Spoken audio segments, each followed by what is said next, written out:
If you're heading to St. Martin on a cruise, you are in for a treat. This absolutely gorgeous island is known for its beautiful and unique beaches and its great shopping, and this is one port where you do not want to stay on the ship.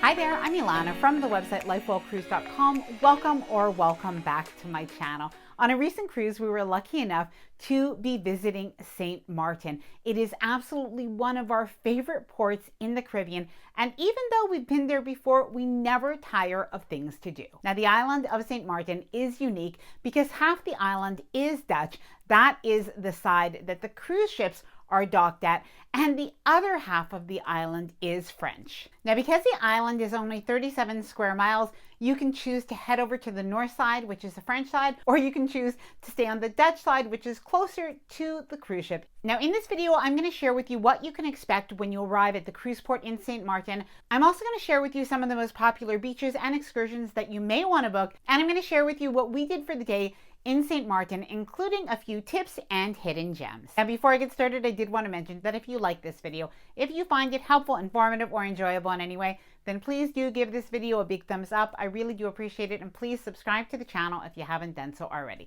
Let's get started. The St. Martin Cruise Port. The St. Martin Cruise Port is one of the easiest cruise ports to arrive at. When you get off your cruise ship, don't be surprised if you do have another 2, 3, or even 4 cruise ships in port. It really does get to be a little bit of a busy island. Now, the day that we were in port, we were very lucky. We only had one other cruise ship there.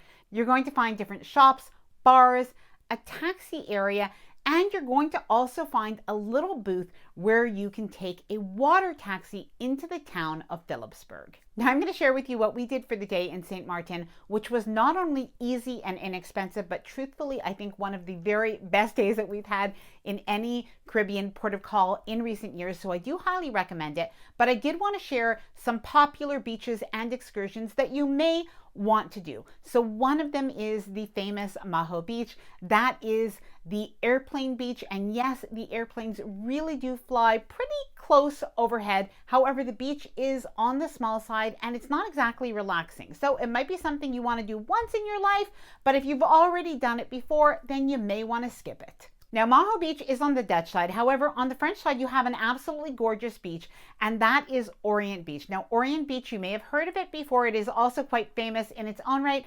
That is a beach where part of the beach is a topless beach and part of the beach is a nude beach. Now, there are many other beautiful beaches on the island, as well as excursions that you can book. So you may want to go to Mullet Bay Beach. You may want to book an excursion on a catamaran, or you may want to do a tour, including the town of Marigot on the French side. Now that we went through some of the different options, why don't we go ahead and head into Philipsburg by water taxi?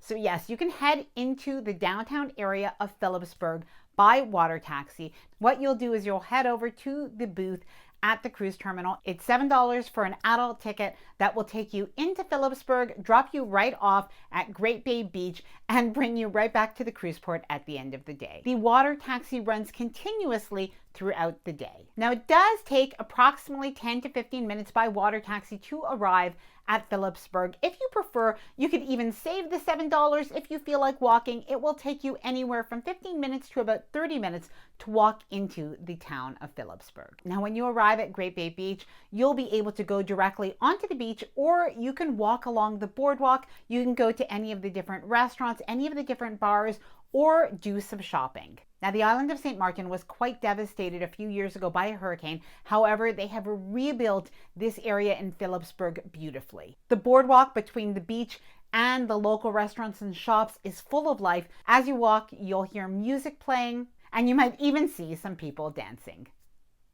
Now, by the way, I do have a little tip. You can purchase an excursion to the beach for approximately $40 from the cruise line. However, if you do decide to take the water taxi over, it is less expensive, so you may want to do it this way. Now, if you do want to get chairs at the beach, those are anywhere from $20 to $25 for 2 chairs and an umbrella. And what some people do is they go and pick up some food from one of the local restaurants and they bring it back to their chairs. Now, because we got off the cruise ship somewhere around 11, by the time we got to Philipsburg, we were pretty hungry. So we decided to find a restaurant to have a bite to eat. Now, it was a very beautiful but also a really hot day, so we decided to eat somewhere where we could get a little bit of shade and still have that ocean breeze. Now, we ate at a restaurant called Luggage. Now, what we did is we ordered some appetizers to share. We had coconut shrimp.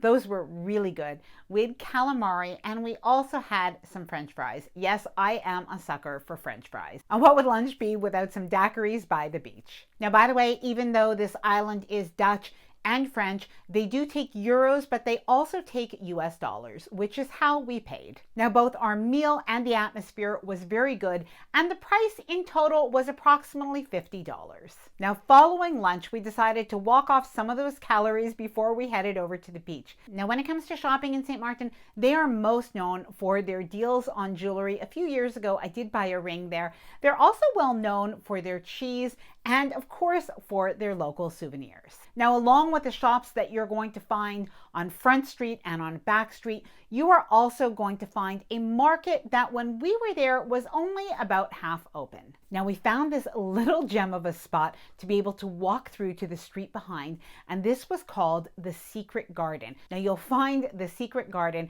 at the very beginning of the beach, so a little bit closer to the cruise ship, and it is worth walking through. It is just such a pretty little walk. It's like going through a tropical garden, even if it is just for a few minutes. Now, when you walk through the streets, along with the jewelry stores and the souvenir stores, you're also going to find some small churches and as well some hotels, including the Holland House, which did look quite pretty. Now, if you love a day at the beach, it just doesn't get easier than spending the day at Great Bay Beach. So yes, you take your water taxi over, but after that, you're right at the beach. The sand is absolutely beautiful. The water is clear and calm. However, it does tend to get quite busy. Now, what I do suggest, if you really want to avoid the crowds, is avoid the area right next to the dock where the water taxi is, and instead walk all the way to the left if you are facing the buildings, or to your right if you're facing the ocean. Walk all the way down and it's going to be much, much quieter. Now, while you're at the beach, you can simply go in the water. If you do have young children, don't forget to bring some sand toys. And if you feel like a fun activity, you could rent wave runners as well. Now, the nice thing about taking the water taxi over to Philipsburg is you can spend as much or as little time there as you want. Now, we were only there for probably about 3 hours. However, we met other people who spent the entire day at the beach. Now, an important tip, don't forget to get back to the ship on time. Don't wait for the last water taxis. Always make sure to arrive back at the cruise ship with at least 1 hour of grace time. Now, we absolutely loved our time in St. Martin. I hope that this video did give you an idea of what to expect and what to do when you are in St. Martin on a cruise. If you have any questions at all, please do let me know in the comments below. And if you've been to St. Martin, please let me know as well, what are your favorite things to do? Now, I hope that you enjoyed this video. If you did, please do give it a big thumbs up. I really do appreciate it. And please subscribe to the channel if you haven't done so already. Bye for now, and happy cruising.